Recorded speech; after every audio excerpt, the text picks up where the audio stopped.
Oh shit, and we're back, boys, for UFC Tampa.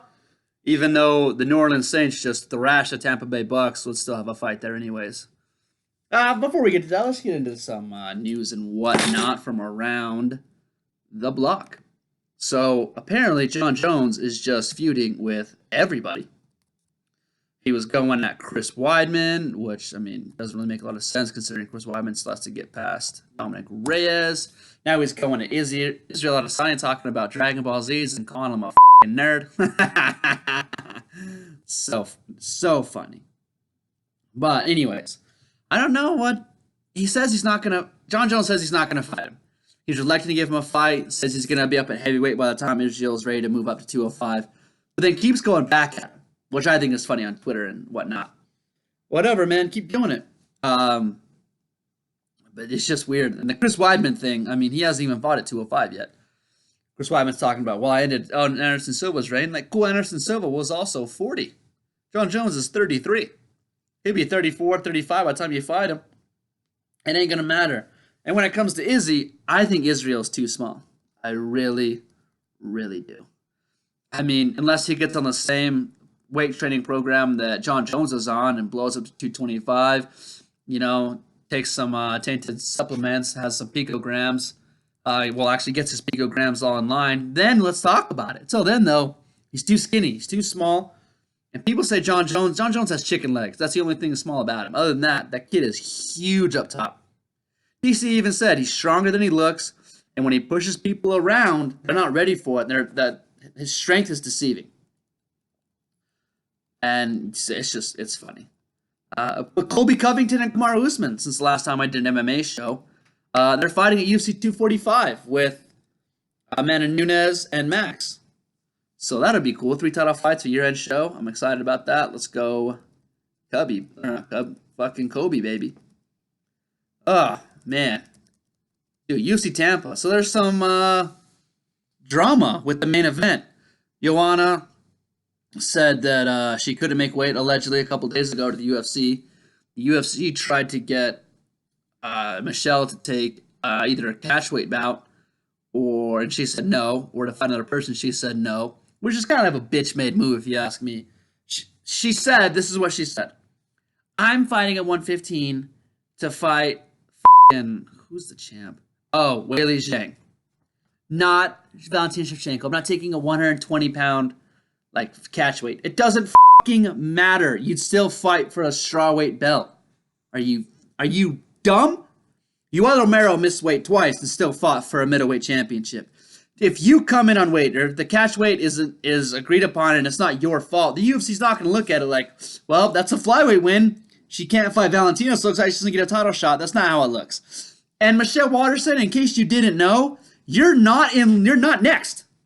Tatiana Suarez, when she's healthy, is next. It is what it is. You were not next. I'm sorry. You're just not. I mean, you could be before Tatiana, only because of the timeline of Tatiana's injury, but I think she's doing better. She's getting up there. But you are not next. You're next due to injury. You're not next because you earned it. I mean, and then the fact that you won't consider taking a fight with Dern, you wouldn't fight someone else. You won't. Because Joanna is gonna miss weight, and Joanna actually said that she's gonna miss weight. She said she's on weight, she's doing great. So I don't know, Michelle Waterson. It's a bitch-made move just to turn down a fight and then make up that bullshit reason about being on weight and trying to fight for a strawweight title. You're still gonna fight, even if you won. You'd still fight for a strawweight title. They would not move you up to fight Valentina. What the fuck are you thinking? God, irritating. Just irritating that she's... Whatever. I don't want to get upset.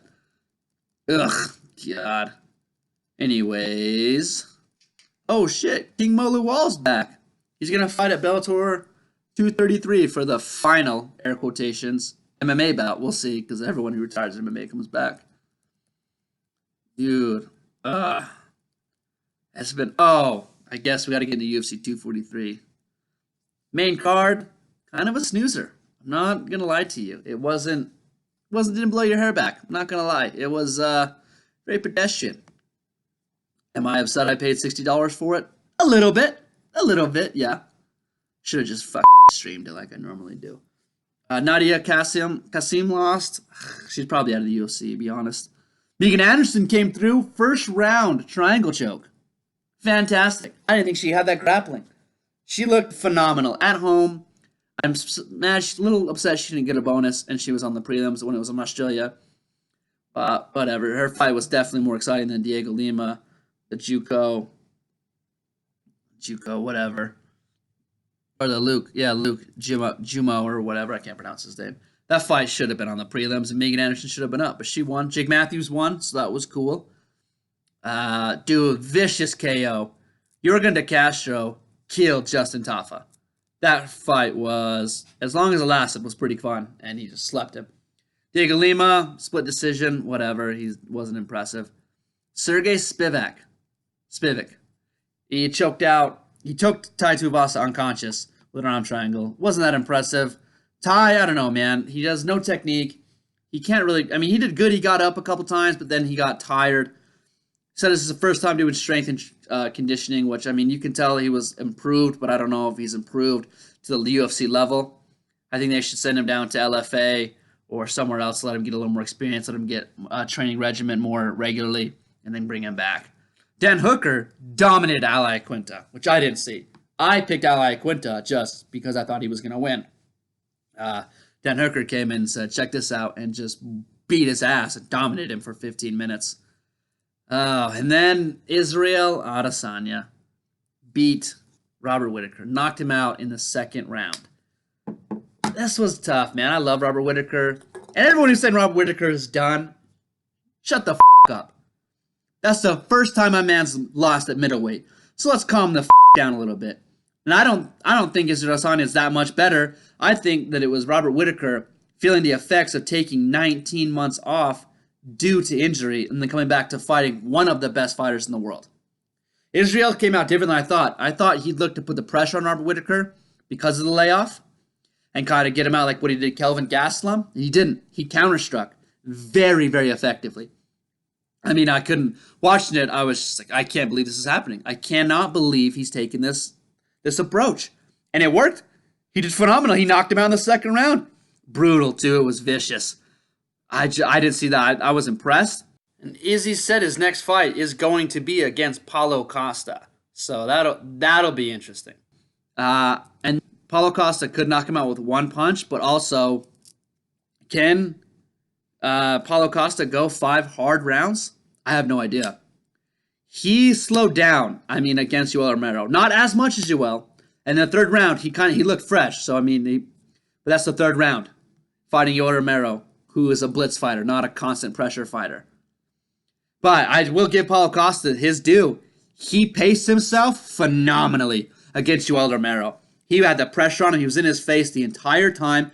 He looked a little tired in the second round, but then looked rejuvenated in the third. So I'm thinking he might be able to go 5 rounds. If Paulo Costa can keep that pace and that pressure for 5 rounds, I think he beats it. I think he finishes Israel Adesanya. I don't think it's a question. But if he comes in lackadaisical and underestimates Israel Adesanya because he's a little skinny, I think Israel's going to dance circles around him, punch his face in, get a late stoppage or decision win.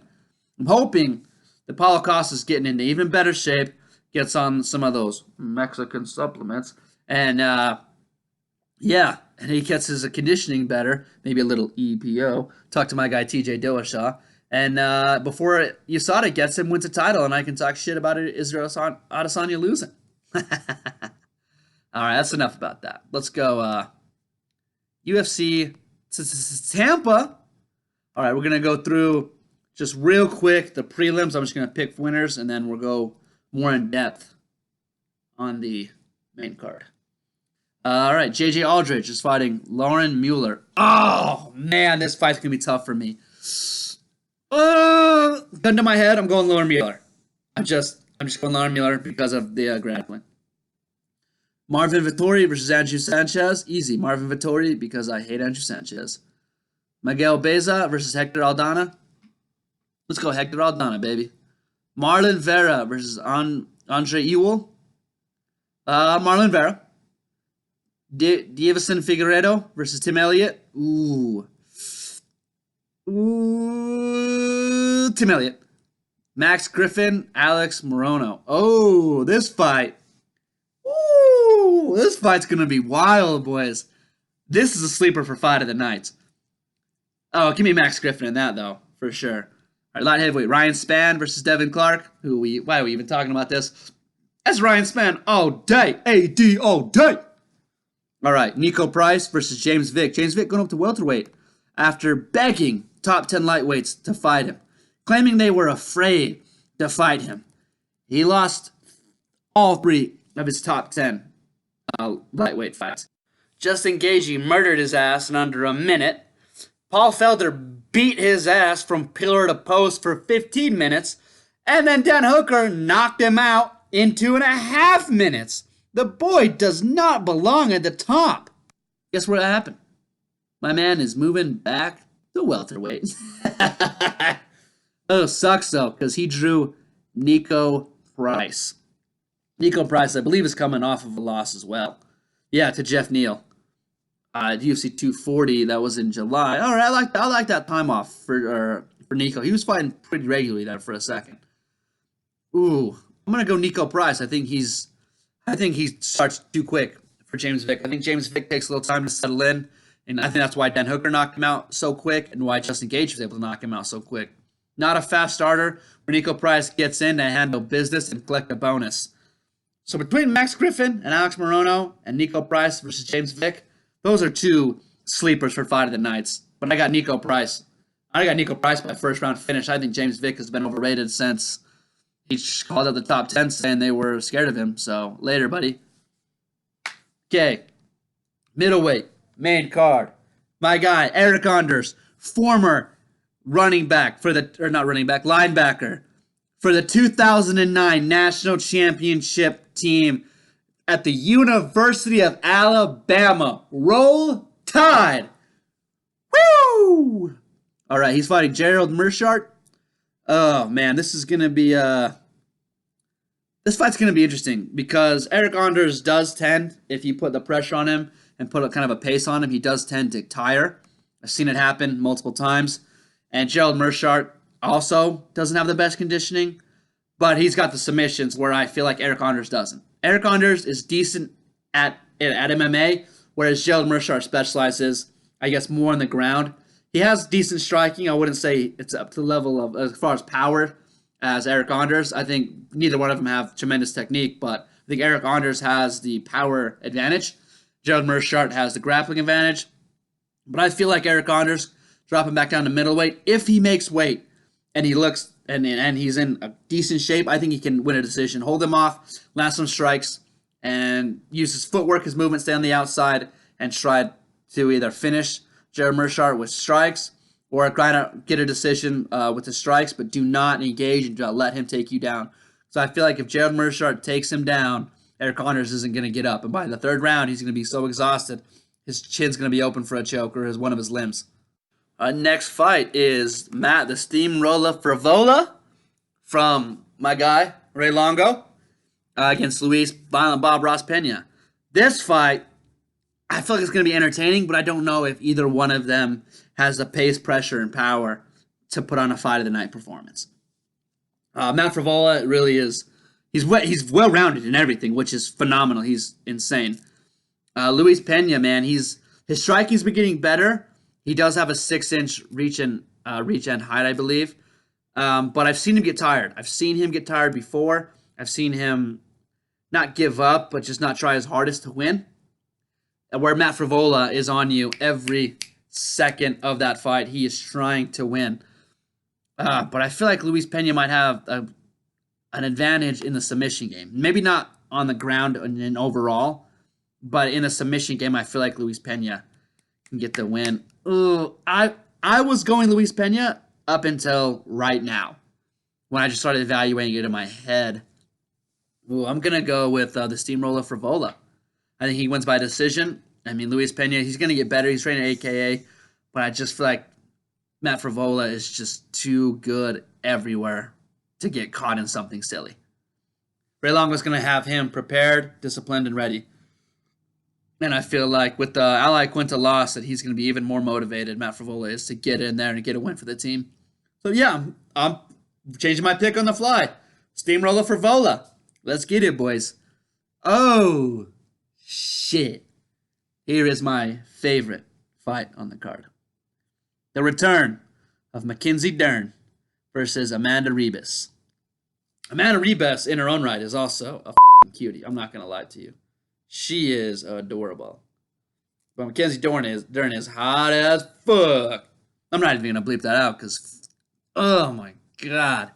You know that meme of Leonardo DiCaprio from Wolf of Wall Street where he's biting his knuckle? Dude, that is what happens when I think of Mackenzie Dern. She is fine.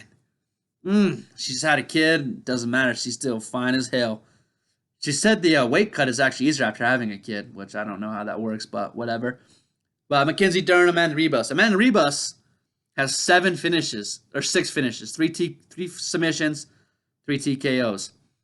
Mackenzie Dern, the best pure jiu-jitsu practitioner in the women's division by far. She has also, though, lost her last 3 jiu-jitsu tournament matches. Just on that on the record. But this is not, Amanda Rebus, I want you to come out and I want you to fight hard, but I don't know if you have what it takes to match the power of Mackenzie Dern. Mackenzie Dern's going to get in there, start throwing punches, hit you with a hard right hook like she did Amanda Cooper, take you down, wrap that neck up, and that's all she wrote.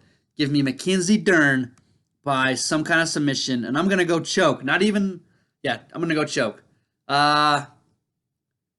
Guillotine. Give me a guillotine. Mackenzie Dern by guillotine. All right, next fight. Co-main event. This fight's hasn't gotten really any shine. It's been kind of weird, actually. I've honestly thought this fight would get a little more. But Cub Swanson facing Kron Gracie. Cub Swanson hasn't won a fight in 4 fights. His last win was against Artem Lobov. I don't know, man. Cubs just, it doesn't look like he's lost a huge step, but he might have lost half a second of his timing, and when you're fighting the best in the world, I guess that's enough. I don't know, and Kron Gracie is such a savage, bro. Oh, God. I don't know. I don't like this fight for Cub. I really don't. See, who was Cub lost to? Brian Ortega, Frankie Edgar, and for the second time, but that was a decision. Renato Moicano, where he just got beat up in that first round. I don't know what happened. Then Shane Burgos, which was a split decision. I believe I had Cub Swanson win that fight. But still, Kron Gracie 7-0. He coming off of that win where he choked out Alex Caceres pretty early in the first round. I was fantastic. Oh, he's 5-0. All submissions. Armbar, triangle choke, rear naked, rear naked, rear naked. Yeah, he got him in 2 minutes he tapped out Alex Caceres, which isn't like a huge deal, but it's still a UFC caliber fighter. Alex Caceres is respectable. That Kron walked right through him, you could tell. His striking is a little basic. He doesn't have the technique and the fluidity of Cub Swanson, but training with Brian Ortega and Nate Diaz, I feel like that can only get better. We'll see. He hasn't fought in a while, Kron. I'm picking Kron Gracie. I don't know what kind of Kron Gracie we're going to see. I think we're going to see more of his striking. Cub is a black belt in BJJ, not at the same level as Kron, but enough that he could probably fend off 2 or 3 takedowns at the beginning.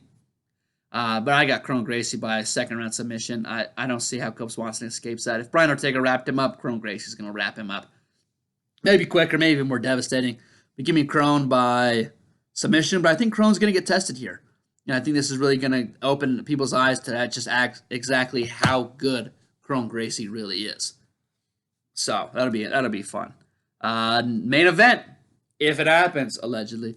Joanna Jędrzejczyk making her return to strawweight after a failed attempt at Valentina's title, is facing the Decisionator, coined by Team Alpha Male for Dominic Cruz, but also used by Tatiana Suarez in an interview I did with BJ Johnson from No Filter MMA. Shout out with our best friend Tatiana Suarez.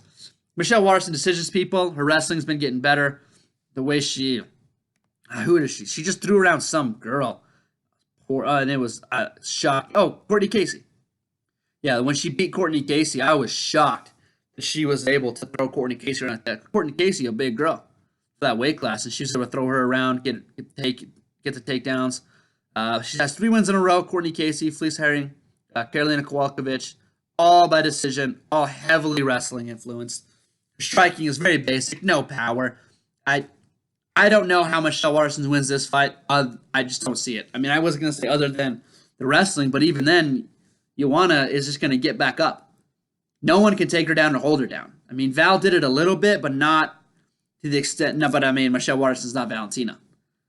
Joanna's going to, if she takes down, she's going to get back up and just keep landing strikes and elbows. And I think we see the return of, actually, no, if there is actually weight cutting issues, I don't think Joanna can finish her.